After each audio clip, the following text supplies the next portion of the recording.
Seja bem-vinda, seja bem-vindo ao SUS Fácil, canal que vai levar você a entender o SUS, a de quebra passar em concursos e dar muitas dicas de muitas coisas legais. Desta vez vamos fazer uma série de vídeos sobre contratos administrativos. É uma trilogia do SUS Fácil.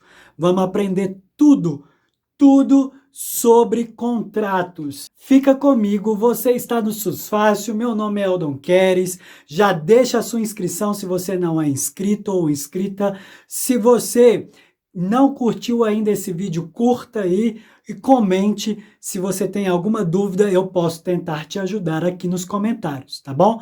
Então vem comigo, série vídeo 1, contratos administrativos. Vamos entender o que são, para que serve, como são os contratos no SUS, quais são as vagas para empregos e como procurar contratos no SUS da forma mais fácil possível. Vai estar, simples demais para você. Tudo sobre contratos. Vamos lá.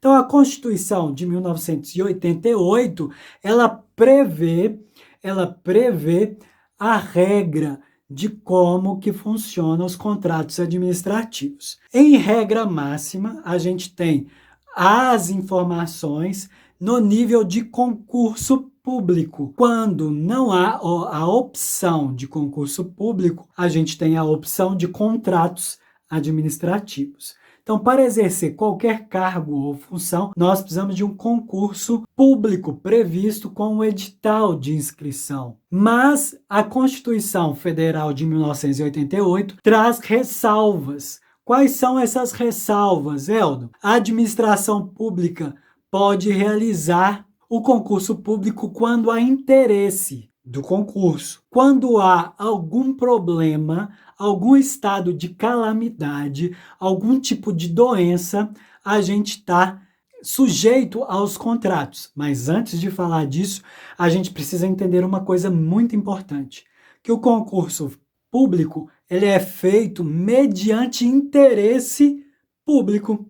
O que é interesse público, então? Então, eu fui pesquisar aqui para você o que é o interesse público.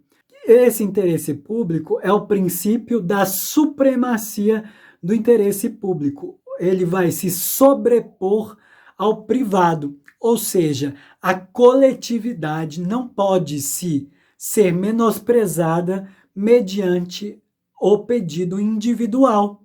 Então, o privado não se sobrepõe ao público. É isso que está dizendo. Então, é a coletividade. O interesse público quer dizer coletividade. Vou ler aqui a regrinha não resumida para você. O princípio da supremacia do interesse público sobre o privado é um princípio implícito, que tem suas aplicações explicitamente previstas em normas jurídicas. Trata-se, pois, das prerrogativas administrativas. Quer dizer que a administração pública ela vai indicar o que é interesse público. Quais são as carreiras, os cargos que eu vou contemplar? Será que eu vou colocar 30 vagas de um cargo ou será que eu coloco uma? Isso é mediante interesse público. O interesse público não envolve só, gente, a disponibilidade da vaga. Envolve orçamento, que é público, envolve a programação da prefeitura orçamentária, que é a LDO, a LOA, envolve ainda a disponibilidade de cargo previsto, vago na administração pública. Então, tem todos esses interferentes, sendo muito, muito importante a obediência de todos esses interferentes. Tem uma professora, que ela é professora de Direito, que é a professora de Direito Administrativo, que é a professora Maria Silvia Zanella de Pietro, muito famosa, Ela é doutrinária aí na área de Direito Administrativo. Ela diz o seguinte: a essência desse princípio de interesse público está na própria razão de existir da administração. Ou seja, a administração pública atua voltada ao interesse da coletividade. Assim, em uma situação de conflito entre interesse de um particular e o interesse público, sempre o interesse público vai predominar. Então, é o que diz a professora Maria Zanella de Pietro. Então, o contrato administrativo, ele é um instrumento para adquirir também bens ou serviços particulares. Eu posso, por exemplo, fazer um contrato administrativo para alugar uma casa, por exemplo, um terreno, um prédio. Então, eu tenho um instrumento que é o contrato administrativo, tá? Então, eu posso contratar também um serviço particular. Qual que é o serviço particular que eu posso contratar? Professor, por exemplo. Eu posso contratar uma consultoria. Então, tudo isso está dentro do contrato administrativo também. A Constituição prevê, então, no seu artigo 37, a administração pública direta e indireta de qualquer dos poderes da União, dos estados, do Distrito Federal e dos municípios, obedecerá aos princípios de legalidade, impessoalidade, moralidade, publicidade e eficiência, o famoso LIMP, né,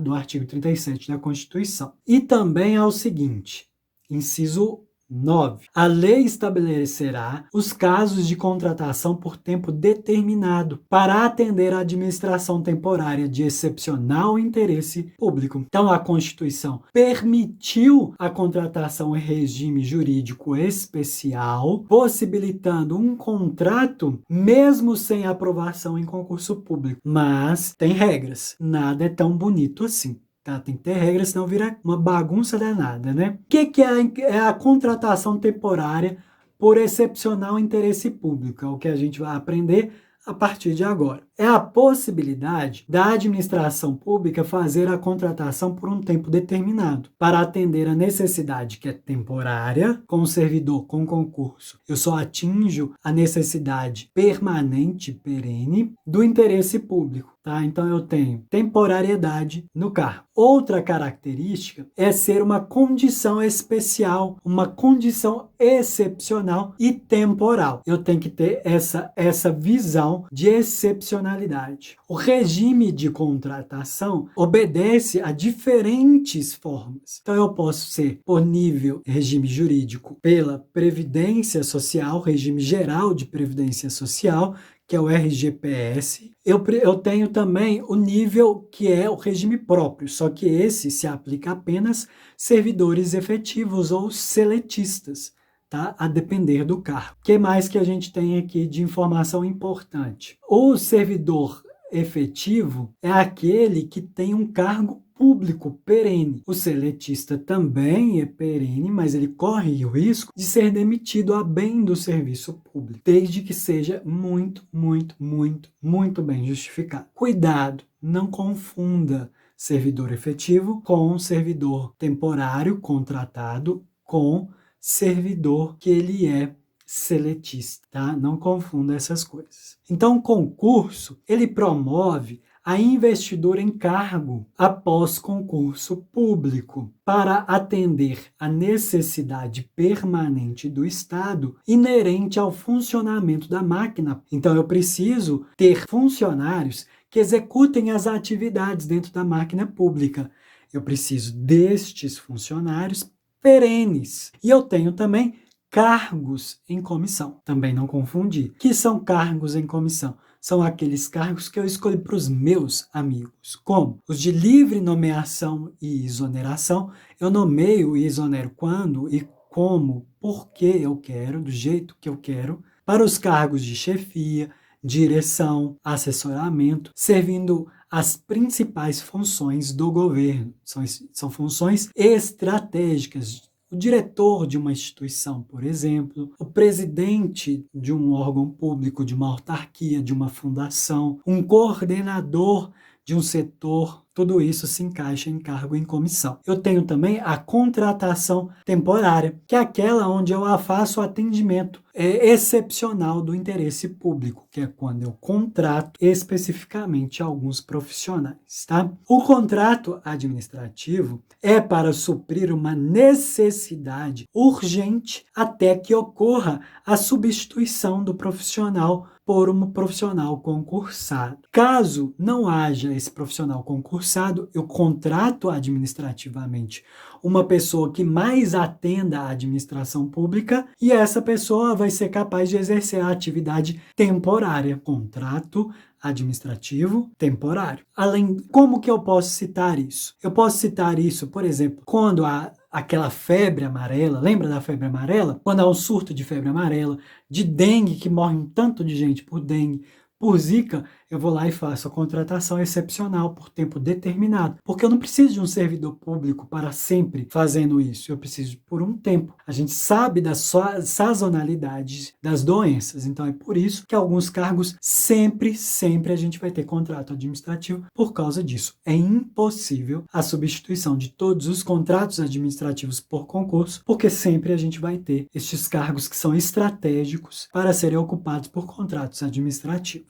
As áreas mais comuns da gente ter contrato administrativo é a educação. Aqui em Minas, por exemplo, a gente tem os servidores, né, temporários para exercer a portaria, que a gente chama de auxiliares de serviços de educação básica, os ASBs. Esses servidores são temporários também, a gente não tem concurso há muito tempo, desde 99, mais ou menos, que a gente não tem concurso. Hoje, o STF está obrigando o Estado de Minas Gerais a fazer um concurso público para essas categorias profissionais. Já para a área, existem também de professor. De professor eu não posso fazer contrato temporário nesta forma, nesta modalidade. Eu tenho uma categoria que a gente vai discutir num vídeo posterior para que a gente possa discutir como que funcionam os cargos que serão ocupados por contratos administrativos em Minas Gerais. A gente vai discutir isso em um novo vídeo. Pode ficar tranquilo. Então, a gente tem para atender Covid, por exemplo, esses contratos administrativos, como a FUNED fez, a Secretaria de Estado de Saúde de Minas Gerais fez, né? Então, para algumas áreas, existe essa necessidade para atender por alguns meses, por um tempo previsto, ou por um período muito específico. Por exemplo, eu preciso de 2 anos, 1 ano. Então, a gente vai discutir isso nessa legislação de Minas Gerais. Algumas contratações também são baseadas